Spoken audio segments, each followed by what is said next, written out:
Assalamualaikum warahmatullahi wabarakatuh. Hello everyone, we are from first group and we're going to explain about nonlinear functions atau fungsi nonlinear. And about members of first group, there is me, Linda Puspitasari, and also I'm with my partner, Dwi Putri Novitasari. Oke, yang pertama, first we are going to talk about quadratic functions atau fungsi kuadrat. Oke, tentang fungsi kuadrat. Nah, apa sih itu fungsi kuadrat?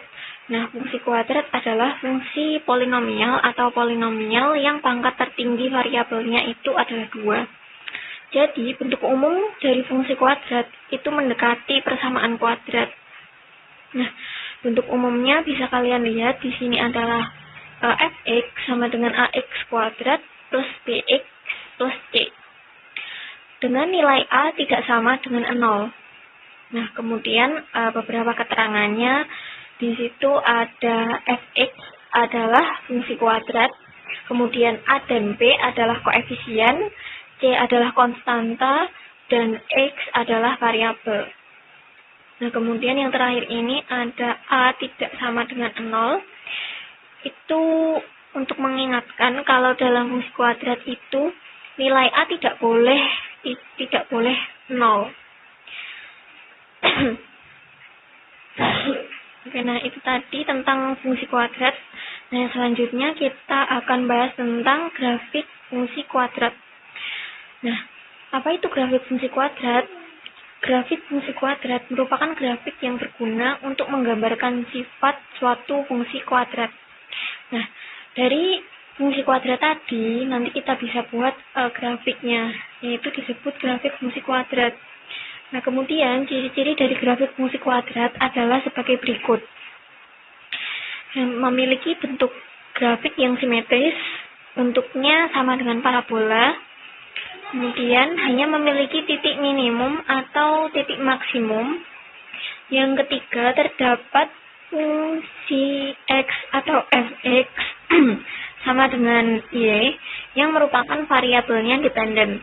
Sementara itu, variabel independennya adalah x, dan a dan b merupakan koefisien variabel dengan pangkat tertinggi yaitu 2 dan berbentuk persamaan. Nah, setelah tahu tentang grafik fungsi kuadrat, selanjutnya kita bahas tentang posisi grafik. Nah, posisi grafik yang pertama itu ada grafik parabola yang menghadap ke atas atau grafik parabola yang menghadap ke bawah. Nah, jika a lebih besar daripada 0, maka grafiknya akan tampak ke atas. Jadi, grafik parabolanya itu nilainya posisinya akan menghadap ke atas kalau nilai a-nya itu lebih besar daripada 0. Sedangkan grafik parabolanya akan menghadap ke bawah apabila a-nya lebih kecil daripada 0 dan biasanya itu nilainya negatif. Kemudian yang selanjutnya ada posisi grafik berdasarkan nilai determinan. Nah, nilai determinan ini bisa juga kita sebut dengan nilai diskriminan. Nilai diskriminan ini dapat digunakan untuk mengetahui garis dari parabola tadi itu bersinggungan dengan garis X. Nah, nilai determinan dari fungsi kuadrat dapat kita ketahui dengan rumus di mana D sama dengan B kuadrat min 4AC. Nah, dari nilai B kuadrat min 4AC, itu nilai AX kuadrat yang di depan itu merupakan nilai A. Akan tetapi, hanya A-nya saja yang diambil. Kemudian, yang B itu ada yang kedua, yaitu BX, dan kemudian ada C, itu adalah nilai C. Nah, nilai determinan fungsi kuadrat dapat digunakan sebagai parameter karakteristik grafik berdasarkan titik potongnya pada sumbu X. Nah, dapat kita ketahui kalau nilai D-nya sudah ditentukan, kalau nilai D-nya itu lebih besar dari 0, berarti grafik fungsi kuadrat mempunyai dua akaril yang berbeda, atau grafik memotong sumbu X pada kedua titik yang berbeda. Nah, kalau nilai D-nya itu sama dengan 0, berarti grafik fungsi kuadrat memiliki akaril kembar atau grafik memotong sumbu X pada satu titik dan merupakan titik puncak. Dan yang ketiga, itu kalau nilai D-nya lebih kecil daripada 0, berarti grafik fungsi kuadrat mempunyai akar imajiner atau grafik tidak memotong sumbu X. Nah, ada dua jenis ciri grafik kuadrat ketika nilai D-nya itu lebih kecil daripada 0. Jadi ketika nilai D-nya itu lebih kecil daripada 0, ada dua kondisi yang terjadi. Itu yang pertama positif, ketika yang A itu positif, atau A lebih besar daripada 0, dan D-nya, nilai determinannya, itu lebih kecil daripada 0. Nah, itu merupakan ciri grafik kuadrat ketika posisinya berada di atas sumbu X. Nah, kemudian, kalau nilainya negatif, ketika A itu lebih kecil daripada 0, dan D itu juga lebih kecil daripada 0, maka suku ciri grafik kuadrat ketika itu posisinya berada di bawah sumbu X. Nah, untuk posisi grafiknya bisa kita lihat di gambar ini, ya, dimana seperti keterangan di atas tadi. Kemudian menentukan titik puncak, nilai titik puncak atau titik ekstrim. Nah, rumus yang digunakan untuk menentukan titik puncak atau titik ekstrim ini adalah XP sama dengan min B per 2A, dan juga YP sama dengan FXP. Nah, nanti titik puncaknya itu akan digabung nilai X dan nilai Y-nya. Nah, sebagai percobaan perhitungan, ada latihan soal yang di samping, itu dimana soalnya tertera Fx sama dengan 3x kuadrat plus 6x plus 2. Diperoleh nilai A sama dengan 3, B sama dengan 6, dan C sama dengan 2. Maka dapat dihitung, yang pertama menentukan titik ekstrimnya, titik ekstrim X, yaitu rumusnya yang X itu min B per 2A. Nah, tinggal kita substitusikan saja nilai angka-angkanya ke dalam rumus. Itu sama dengan min 6, B sama dengan min 6, kemudian per 2 kali A, jadi 2 kali 3.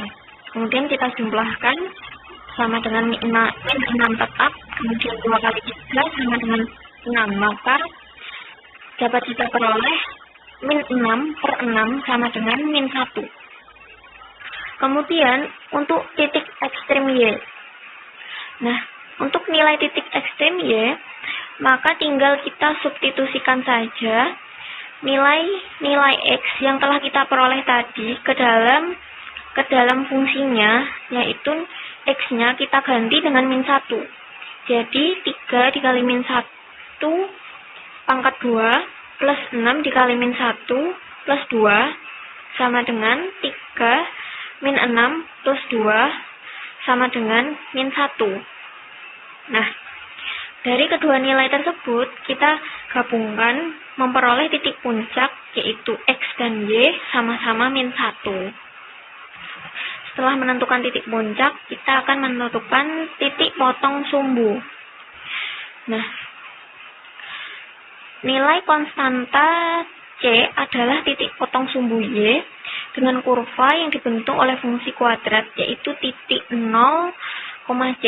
Nah, untuk menentukan nilai titik potong sumbu yang bagian Y, itu kita tinggal melihat saja bagian konstantanya, yaitu bagian C-nya. Nah, semisal seperti soal sebelumnya, itu kan ada 3x kuadrat plus 6x plus 2. Maka yang menjadi nilai titik potong sumbu Y itu 2. Seperti itu. Kemudian untuk titik potong sumbu X, kita dapat menggunakan metode pemfaktoran atau menggunakan rumus ABC.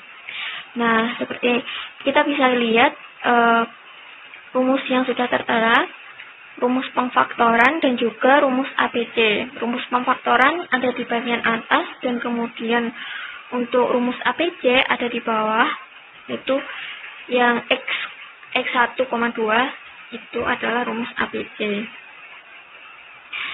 Nah, setelah kita mengetahui perhitungan dan juga ulasan tentang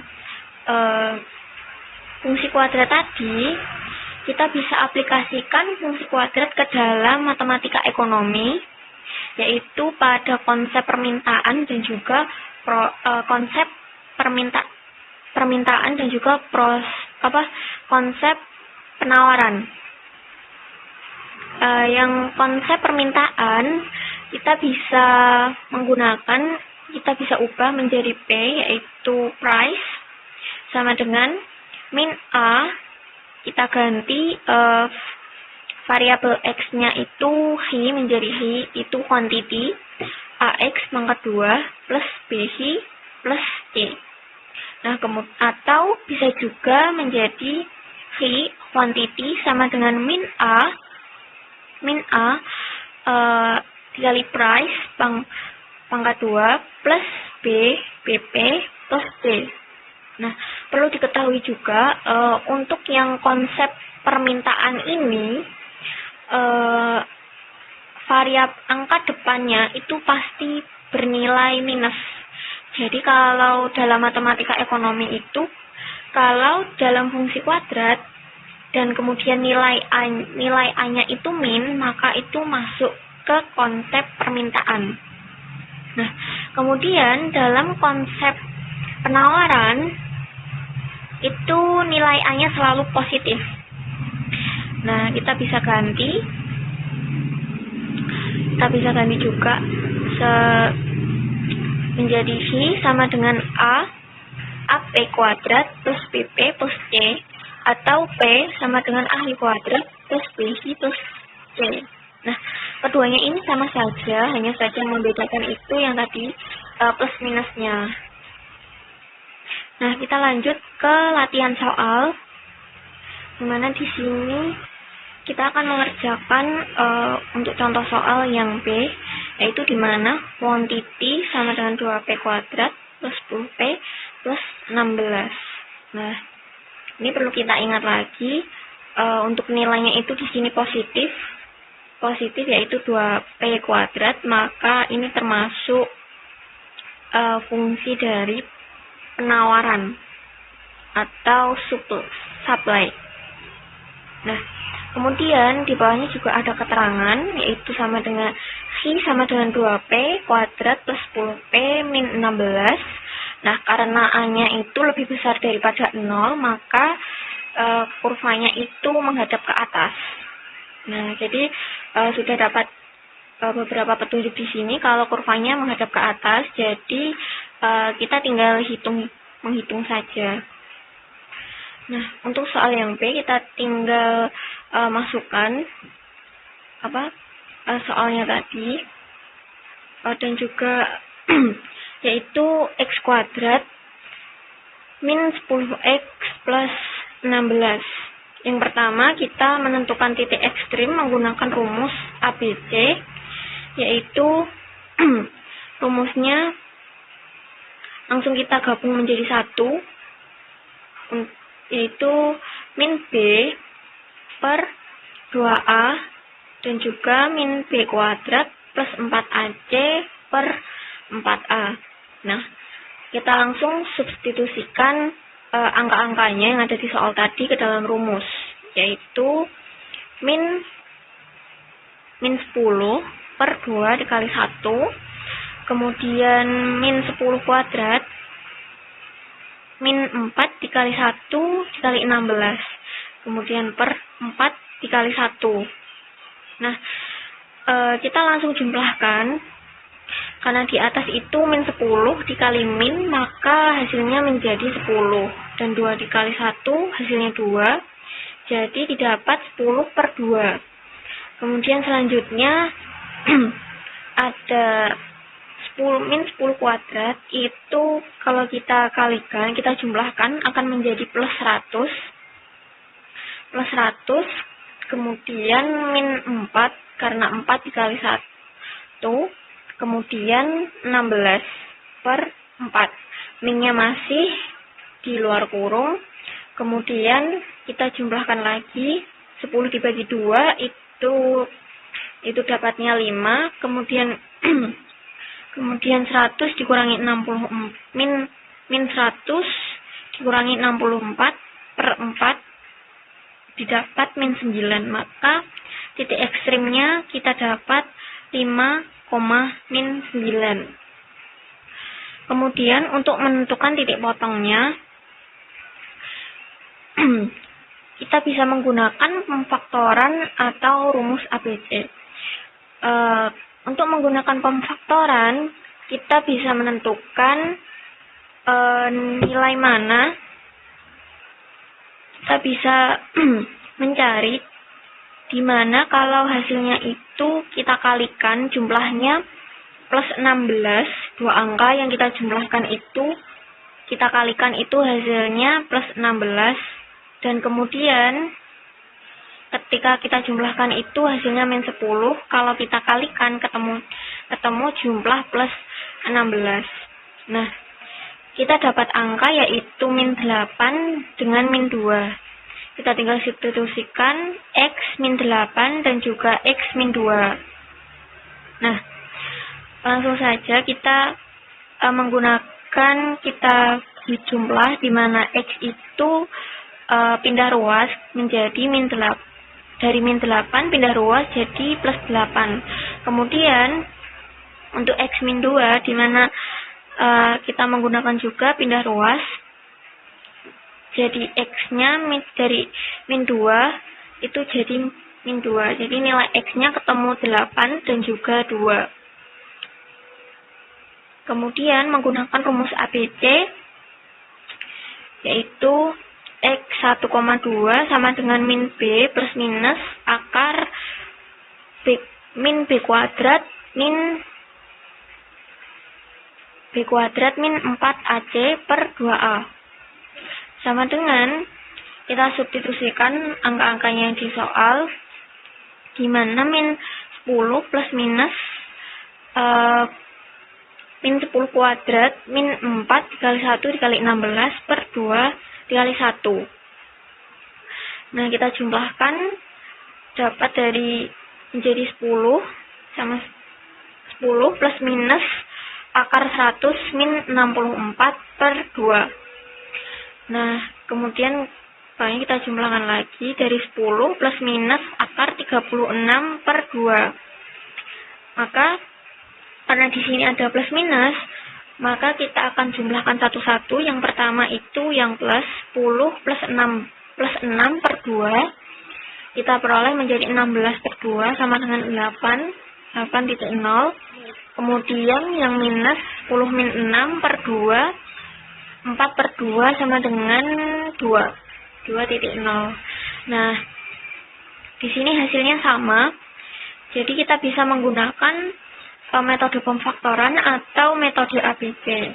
Nah, itu tergantung yang mana kita nyamannya. Yang kemudian dari nilai-nilai yang kita dapat tadi, titik ekstrimnya kita dapat 5, min 9 dan juga titik potongnya kita dapat 8,0 dan juga 2,0.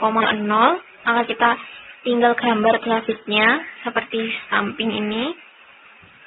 Nah, kalian bisa lihat situ, teman-teman bisa lihat itu ada nilai titik puncaknya. Yang pertama itu ada 5, min 9 tepat, dan juga titik potong sumbunya itu ada di 2,0 dan juga 8,0. Selanjutnya mengenai fungsi rasional. Jadi, fungsi rasional adalah jenis fungsi yang dinyatakan sebagai pecahan yang dinyatakan di mana pembilang dan penyebutnya harus berupa polinomial. dan penyebutnya tidak boleh sama dengan 0. Dan rumus matematikanya fx sama dengan gx per hx. Selanjutnya mengenai grafik fungsi rasional. Jika ditampilkan bentuk grafik fungsi rasional akan membentuk hiperbola. Grafik hiperbola terbagi menjadi dua jenis, yaitu grafik dengan asimtot yang memotong sumbu X dan Y. Yang kedua, grafik yang menampilkan asimtot yang tidak tumpang tindih pada sumbu X dan Y.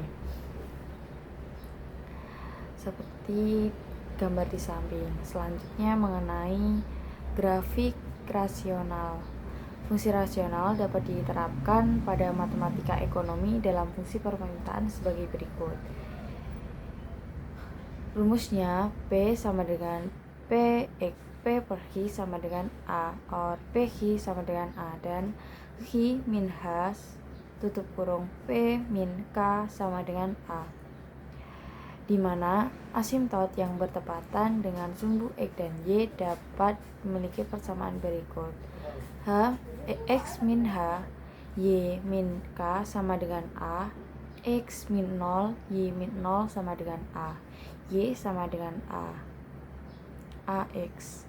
Sementara itu, untuk asimtot yang tidak bertepatan, persamaannya adalah sebagai berikut.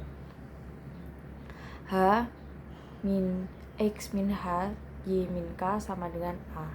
Nah, langsung saja ke contoh soalnya. Yang pertama, A, tentukan bentuk kurva pada fungsi permintaan berikut ini pada PD sama dengan 24 min 3Q. Selanjutnya, gambar kurva permintaannya. Yang B, jika fungsinya adalah 4x plus 3 per x min 2, lalu bentuk grafiknya. Yang C, H plus 2, P plus 2 sama dengan 18, lalu bentuk grafiknya. Nah, untuk jawabannya sebagai berikut.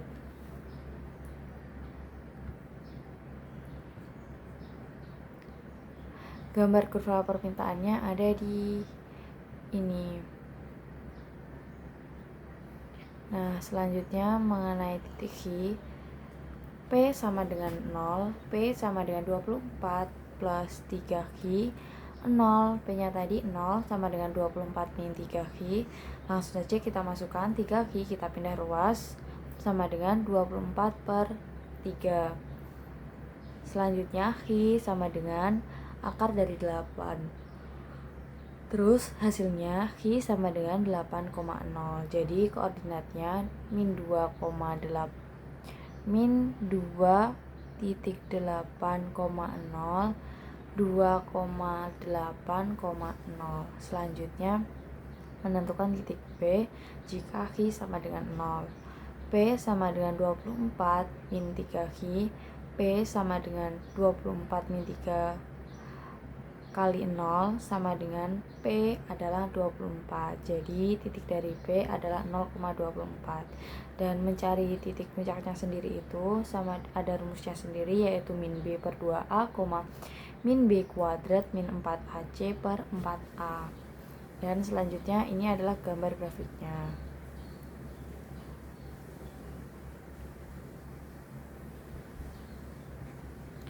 Oke, selanjutnya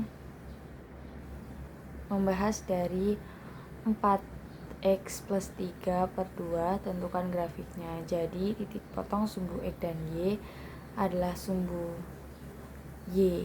X sama dengan 0, maka Y sama dengan 4x plus 3 per x per plus min 2 sama dengan 4 kali 0 plus 3 per 0 min 2 sama dengan min 3 per 2. Jadi hasilnya min 1,5.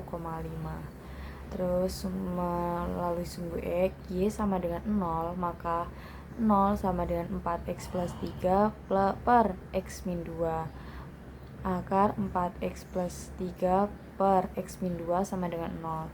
Jadi lalu turun 4x min 3, 4x sama dengan min 3, X sama dengan min 3 per 4, akar sama dengan hasilnya min 0,75.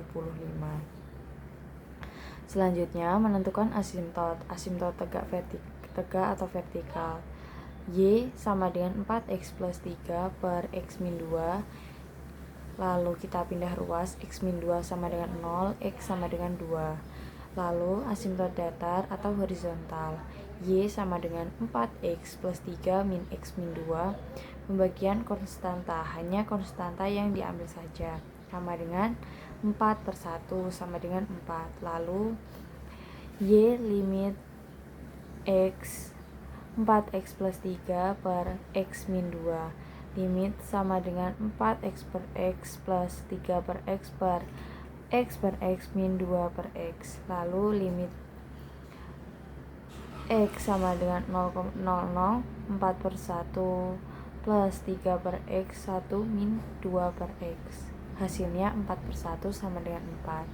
Dan titik bantunya x, y, 0, y sama dengan min 1,5, x min 0,75, y sama dengan 0, x1 sama dengan y min 7, x3 sama dengan y min 15, x4 sama dengan y 9,5.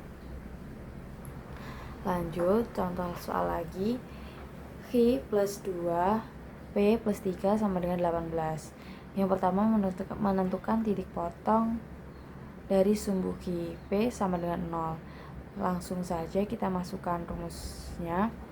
X plus 2, 0 plus 3 sama dengan 18. X plus 2, 3 turun sama dengan 18. X plus 2 sama dengan 18 per 3. 3-nya kita pindah ruas. Hasilnya X plus 2 sama dengan 6. Selanjutnya X sama dengan 6 min 2 sama dengan 4. Dan titiknya 4,0. Lanjut, sumbu P sama dengan X sama dengan 0. 0 plus 2, P plus 3 sama dengan 18. 2 turun, P plus 3 sama dengan 18. P plus 3 sama dengan 18 per 2. P plus 3 sama dengan 9. P sama dengan 9 min 3. 3-nya kita pindah ruas menjadi min dan hasilnya sama dengan 6. Dan titik koordinatnya menjadi 0,6. Selanjutnya menentukan garis asimtot. X plus 2, P plus 3 sama dengan 18. Langsung saja kita masukkan rumusnya. X plus 2 sama dengan 0, X sama dengan min 2. P plus 3 sama dengan 0, P sama dengan min 3. Tinggal kita pindah ruas saja. Dan untuk grafiknya kita buat seperti ini. Min 2 kita taruh sini, min 3-nya di sini. Selanjutnya sumbunya di titik 6,4. Selanjutnya kita masuk ke grafik lingkaran. Persamaan dari lingkaran sendiri yaitu x min i kuadrat plus y min j kuadrat sama dengan r kuadrat. Dengan keterangan AB sama dengan pusat lingkaran. R kita ketahui sendiri yaitu jari-jari lingkaran. Dan titik pusat dan jari-jari dapat ditentukan dengan rumus ini. I sama dengan C per min 2A, J sama dengan D min 2A, R sama dengan akar dari I kuadrat plus J kuadrat min E per A.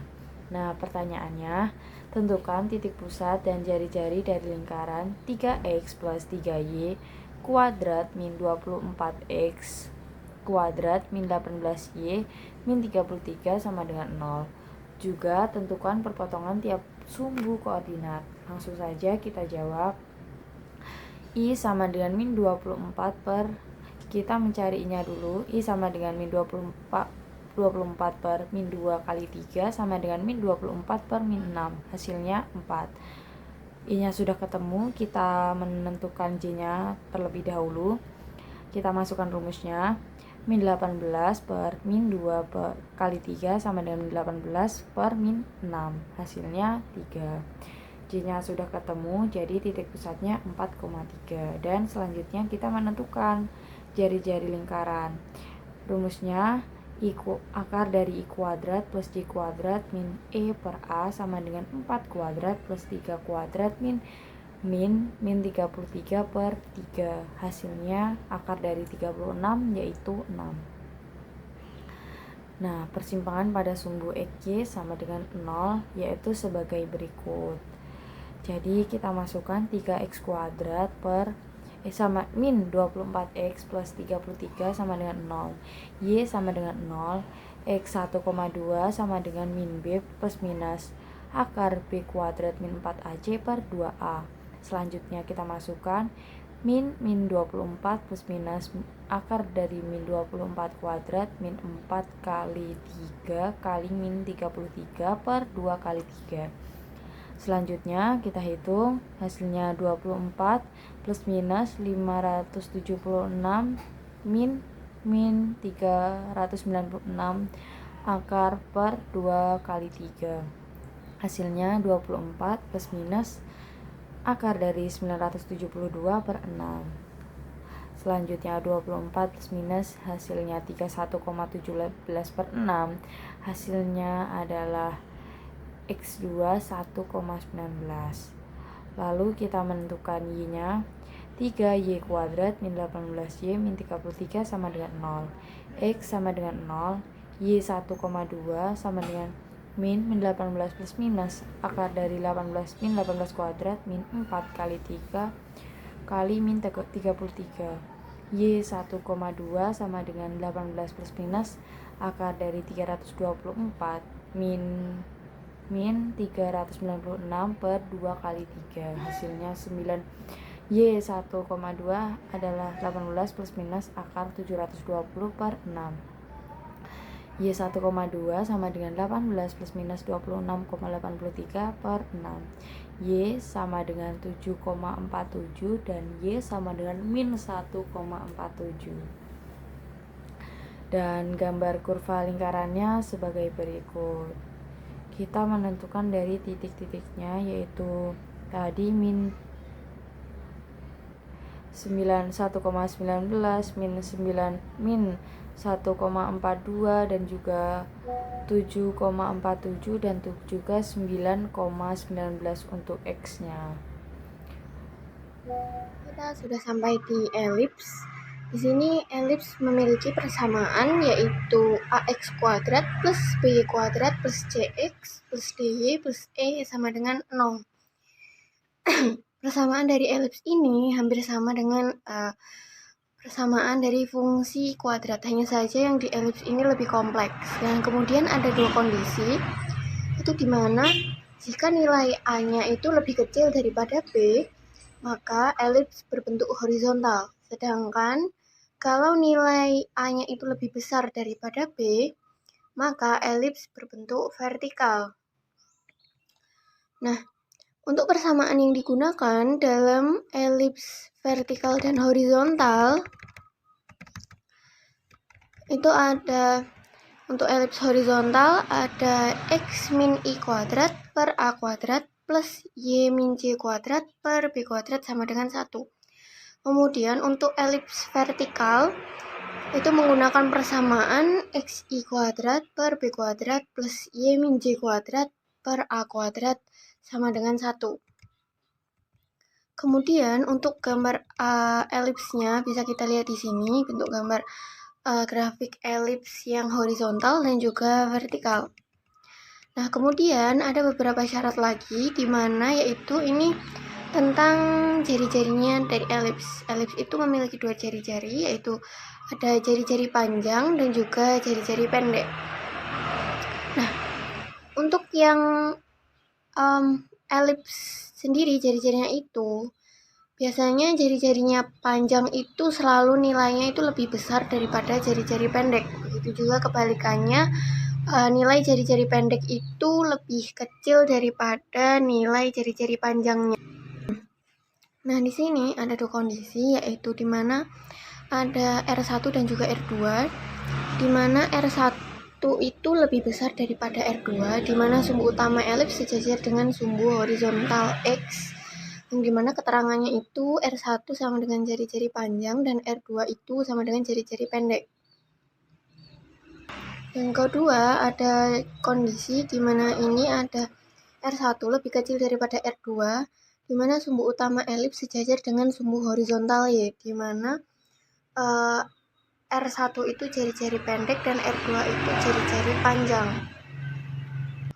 Oke, kita lanjut ke contoh soal. Di sini ada pertanyaan yaitu tentukan titik pusat dan jari-jari elips dengan persamaan 8x kuadrat plus 2y kuadrat min 32x min 12y plus 18 sama dengan 0.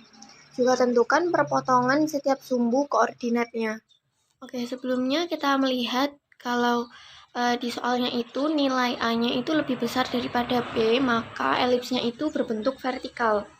Karena kita sudah tahu bentuk elipsnya itu seperti apa, maka kita langsung masuk ke perhitungannya. Di langkah awal kita masukkan soal yaitu 8x kuadrat plus 2y kuadrat min 32x min 12y plus 18 sama dengan 0. Nah, kemudian di langkah kedua kita kelompokkan dengan angka yang memiliki variabel x di sebelah kiri dan angka yang memiliki variabel y berada di sebelah kanan. Kemudian yang konstanta ada di paling akhir, yaitu menjadi 8x kuadrat min 32x plus 2y kuadrat min 12y plus 18 sama dengan 0. Nah, kemudian langkah yang ketiga, kita faktorkan dari fungsi yang sudah kita kelompokkan tadi menjadi 8x kuadrat min 4x plus 2 dalam kurung y kuadrat min 6y. Nah, di sini persamaannya tidak boleh 0, jadi konstanta yaitu plus 18 kita pindah ruaskan menjadi min 18.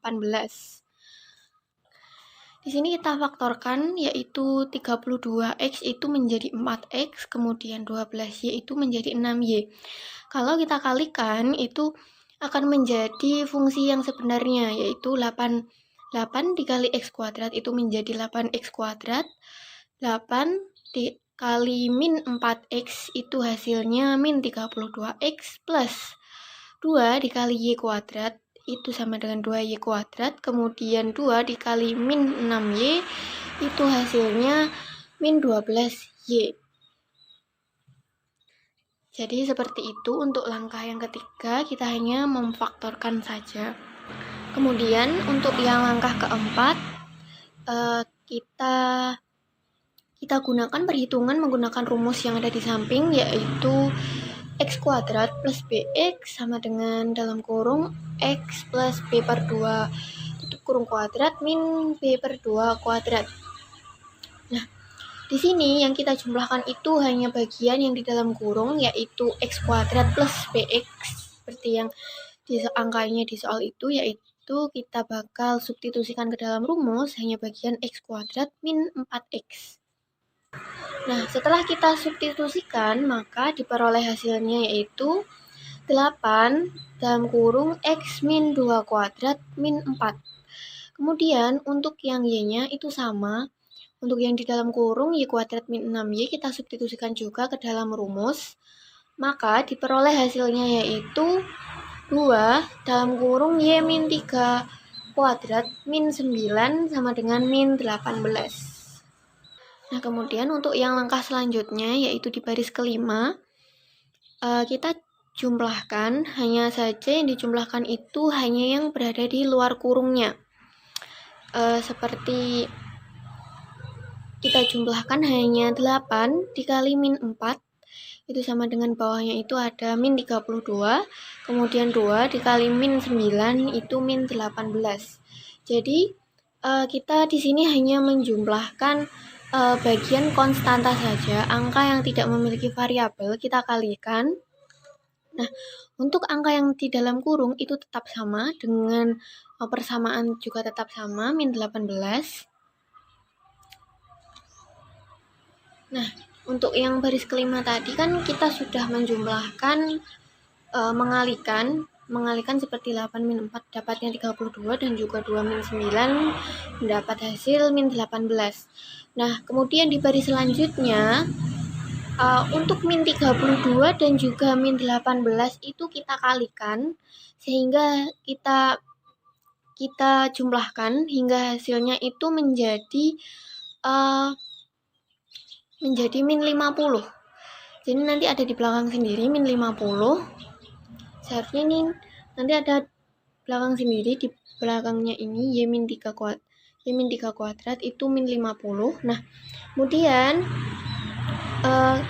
kita langsung pindah ruaskan ke sisi kanan, ke sisi kanan mengikuti persamaan, yaitu menjadi min 18 plus 50. Sehingga kita peroleh persamaan menjadi 8 dalam kurung x min 2 kuadrat plus 2 y min 3 kuadrat sama dengan min 18 plus 50. Kemudian yang di langkahnya baris ke selanjutnya, yaitu di bawahnya, itu tinggal kita jumlahkan saja yang di bagian persamaan, yaitu min 18 plus 50.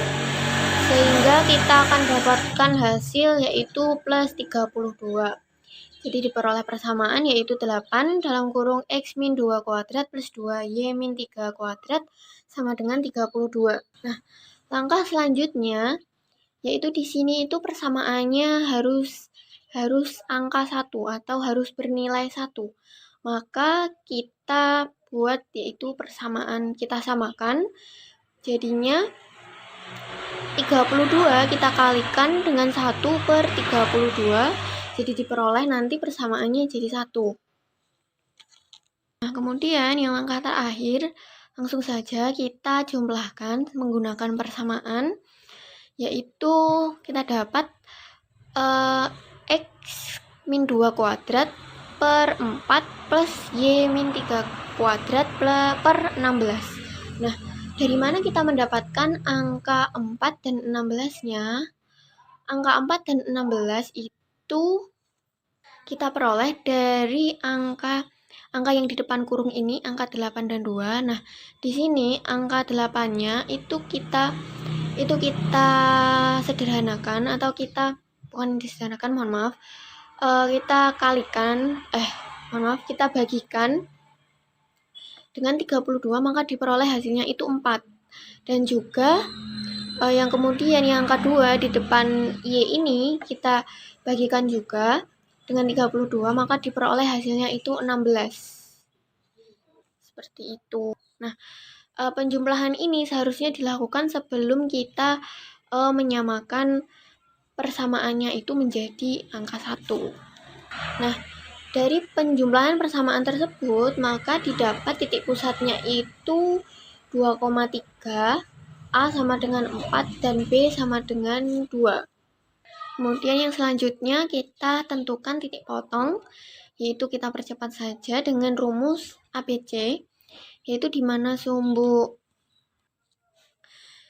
kita menggunakan rumus ABC, yaitu untuk kelompok angka dengan variabel X sendiri, kemudian angka dengan variabel Y itu sendiri. Nah, pertama, yaitu angka dengan variabel X, yaitu 8x kuadrat min 32x plus 18 sama dengan 0. Kita gunakan rumus ABC, maka ditemukan X1-nya yaitu 3,32 dan juga X2-nya itu 0,68. Kemudian untuk angka yang variabel Y, yaitu 2y kuadrat min 12y plus 18 sama dengan 0. Kita gunakan rumus ABC, tapi pertama-tama kita sederhanakan dulu menjadi y kuadrat min 6y plus 18 sama dengan 0. Maka dengan rumus ABC itu kita jumlahkan dan memperoleh hasil yaitu y1 sama dengan y2 sama dengan 3. Jadi y1 dan 2 itu nilainya sama-sama 3. Setelah kita mendapatkan perhitungan dari beberapa titik dan juga poin-poinnya tadi, maka kita tinggal menggambar gambar elipsnya saja. Nah, untuk gambar elipsnya di sini dengan nilai penjumlahan yang sudah kita jumlahkan tadi, kita gambar menjadi grafik elips seperti gambar tersebut. Nah, itu tadi beberapa penjelasan materi. Kemudian kita sudah sampai pada kesimpulannya. Untuk kesimpulannya yaitu fungsi nonlinear merupakan hubungan sistematis antara dua variabel atau lebih yang membentuk garis lengkung, bukan garis lurus. Fungsi nonlinear memiliki beberapa fungsi, yaitu fungsi kuadrat dan fungsi rasional. Dan kemudian ada grafiknya, ada grafik parabola, grafik lingkaran, dan juga grafik elips. Nah, Dari semua fungsi ini tidak hanya dapat diaplikasikan juga pada matematika umum, tetapi juga dapat diaplikasikan pada matematika ekonomi. Tak terasa sudah berada di penghujung materi. Kami ucapkan terima kasih karena telah menonton video kami, dan juga kami ucapkan mohon maaf yang sebesar-besarnya apabila ada salah kata dalam penjelasan materi kami. Kami ucapkan terima kasih banyak. Kami akhiri. Wassalamualaikum warahmatullahi wabarakatuh.